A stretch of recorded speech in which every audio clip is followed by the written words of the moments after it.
Қадірлі күн шебер қаншайымдар, бүгін біз үй жағдайына шұлық тоқитын боламыз крючокпен. Үй жағдайына киюге ыңғайлы. Осының екінші парын тоқимыз. Ол үшін бізге қанық қызыл жіп, қара жіп, ақ және сары жіп керек болды, қайшы жіп. Ал енді жұмысымызды бастайық. Ол үшін жіпті бетіп түйіп аламыз да қанық қызыл жіпті. Осыны 30 рет өткізетін боламыз. Осылай 30 рет өткізіп шығамыз. Енді 30 рет тоқып болған екен, осыны біз артқа қарап 30 рет өсіп тоқимыз. Осыдан кейін осыны артқа қарап без накидка қылып тоқып шығамыз.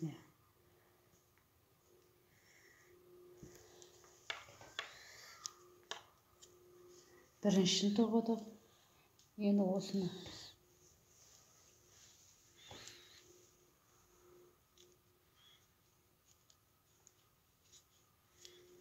осылай артқа қарап қайтып тоқып шығатын боламыз.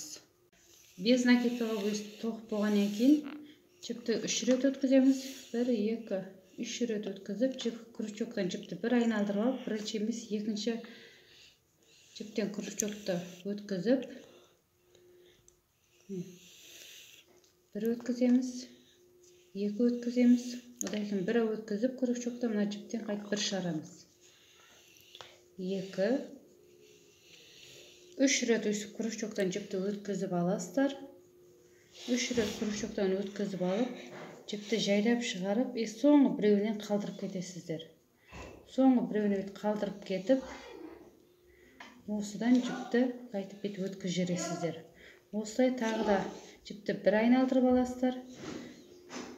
1, 2, екінші крючокта жіптен өткізіп, және де 1 рет, 2 рет өткізіп болғаннан кейін, тағы да 1 рет, 2 рет, 3 рет жіпті өткізіп отырып, соңғы жіп қалдырған кезде жіпті бітіп өткіземіз. Міне бізде осындай узор қылып, ақырына дейін тоқып шығамыз. Біз без накидка мына жерге дейін тоқып болғаннан кейін, енді жіпті 3 рет жүргіземіз. 1, 2, 3 рет жүргізіп, 1 рет айналдырып, мына жақтан сын накидка қылып тоқимыз. 1 рет, 2 рет. Өстіп бәрін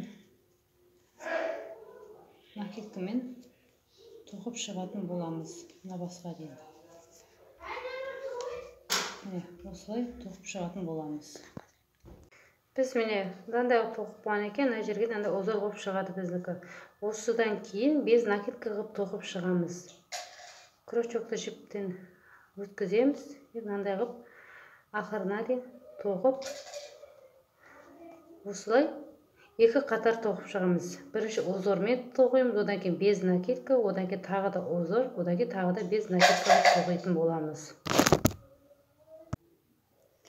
Міне біз осылай тоқып алғаннан кейін, енді мынаны 2-ге бүктеп, мына бас жағын бет тігіп алатын боламыз. Міне біз өстіп тоқып, бас жағына келген кезде мынандай қылып 4 біріштеп тоқимыз. Осыны аударған кезде мынандай болып шығу керек біздің тоққанымыз. Басты өкше жағы жалпақтау болу керек.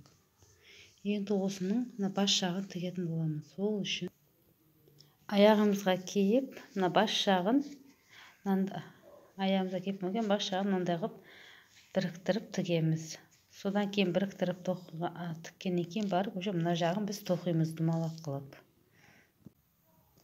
Шебер қаншайымдар осындай ортасын қосып крючокпен тігіп болғаннан кейін, бетінен кішкентай бантик тоқсаңыздар, кішкене аяқ киімдер, домашнийларыңыздың сәнін одан да қатты ашады. Осылай тоқып көрулеріңізге кеңес беремін.